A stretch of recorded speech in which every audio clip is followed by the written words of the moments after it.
इस वीडियो में हम लोग एक और क्वेश्चन सॉल्व करेंगे जो कि बहुपद चैप्टर का है और एग्जाम में 3 मार्क्स के लिए पूछा जा सकता है। ये क्वेश्चन है द्विघातीय बहुपद 2x² - 7x - 9 के शून्यकों का योगफल और गुणनफल ज्ञात कीजिए। तो यहाँ पर हमको बहुपद दे रखा है, दिया है, जो बहुपद दिया है उसको लिख देते हैं 2x² - 7x + 9। अब जब हमारे पास कोई भी बहुपद होता है ना और उसके शून्यकों का योगफल और गुणनफल निकालने बोलता है, जिसका हमारे पास सीधा सीधा फॉर्मूला है, ठीक है। तो उसको फॉर्मूला में लगाने के पहले हम लोग इसको क्या करेंगे, व्यापक बहुपद जो होता है ax² + bx + c, उससे इससे क्या करेंगे, तुलना करेंगे। तो दिए गए बहुपद की व्यापक बहुपद ax² + bx + c से तुलना करने पर दिए गए बहुपद का व्यापक बहुपद जो कि ax² + bx + c होता है, से तुलना करने पर। अब हम यहाँ देखेंगे जो व्यापक बहुपद है और हमारा दिया गया बहुपद है, उसके x² का कोफिशिएंट क्या है, यानी x² का गुणांक क्या है, यहाँ a है और यहाँ 2 है, यानी a बराबर क्या होगा, 2 होगा। यहाँ x का गुणांक क्या है, b है, यहाँ x का गुणांक क्या है, -7 है। यहाँ हम लोग +7 नहीं लेंगे ना, क्योंकि यहाँ पर प्लस का साइन है और यहाँ माइनस का साइन है, यानी x का गुणांक क्या होगा, अगर इसे कंपेयर करेंगे तो -7 होगा ना, तो b बराबर -7 लेंगे। c बराबर हमारे पास आएगा 9, सीधे सीधे है ये तो हमको ये और ये वैल्यू मिला। अब हमको फॉर्मूला पता है, हम जानते हैं शून्यकों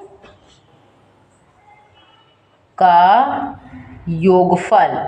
शून्यकों का योगफल क्या होता है, -b/a। तो यहाँ पर b क्या दे रखा है, -7 है, तो पहले माइनस साइन, इस वाले का माइनस साइन है ना, और हमारा b का वैल्यू है -7/a की वैल्यू क्या है, 2 है, तो ये है। अब माइनस माइनस क्या होता है, प्लस हो जाता है, तो ये +7 हो जाएगा बटे 2, यानी शून्यकों का योगफल क्या आया, 7/2। शून्यकों गुणनफल का फॉर्मूला होता है शून्यकों का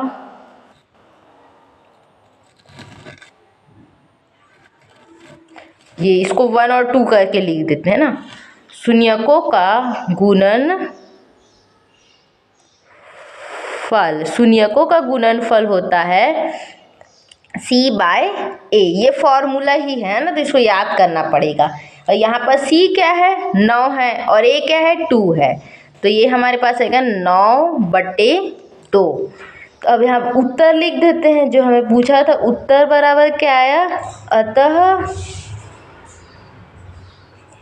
2x² - 7x - 9 के शून्यकों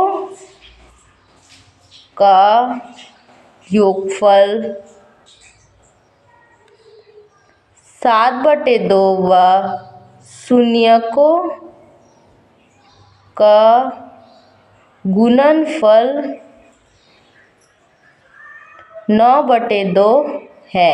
अब इसी सवाल को हम लोग क्या कर सकते थे, पहले गुणनखंड निकाल के शून्यक निकालते, फिर उसका योगफल और गुणनफल करते, वैसे भी किया जा सकता था, लेकिन ये क्या है, ज़्यादा नंबर में नहीं आएगा ये क्वेश्चन अगर आता है, और वो बहुत लंबा प्रोसेस है, तो हम लोग सीधे सीधे ये फॉर्मूला अगर याद रखते हैं ना तो डायरेक्ट निकाल सकते। कभी कभी ऑब्जेक्टिव में भी पूछ लेते, तो वहाँ इसको पूरा सॉल्व करने की जरूरत नहीं है, सीधा फॉर्मूला में रखना है और आंसर आ जाएगा, ठीक। और या कभी कभी हल करने को भी बोलता है, तो भी हम लोग डायरेक्ट ये फॉर्मूला लोग का यूज़ करके निकाल सकते हैं।